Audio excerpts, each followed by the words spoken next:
জয়পুরহাট কালাই উপজেলার উদয়পুর ইউনিয়ন নয়াপাড়া গ্রামের দৃষ্টি প্রতিবন্ধী শিমু পাখি পালনে দৃষ্টান্ত স্থাপন করেছেন।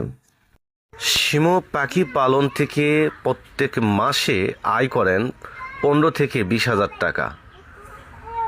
তাকে যদি যত্ন একটু ভালোভাবে নেওয়া যায় তাহলে অনেকে পালন করে অনেক টাকা আয় করতে পারবে। আমার এটা মনে হয়, কারণ আমার নিজের অনেক ভালো হচ্ছে।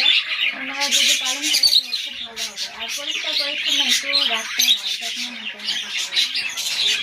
যখন ঢাকায় ছিলাম এক দুটা পাখি বাসায় হঠাৎ করে আসে, তখন আমি আবার নতুন করে ভাবলাম যে একটু পাখি যদি আর একটু বাড়াই তাহলে একটু ভালো হয়, আমার জন্য টাকার জন্য ভালো হবে। এই জন্য আমি তখন থেকে শুরু করছি, আস্তে আস্তে বাড়াইছি। বছর হবে। হ্যাঁ হ্যাঁ, কিরকম বেনিফিট আছে 1 লাখ টাকার মধ্যে আমি বিক্রি করছিলাম ঢাকাতে? ওই ঢাকা থেকে এখানে আসার পর কত কেমন শুরু করি? আসার পরে আমি তাও 10 টাকা বিক্রি করছিলাম।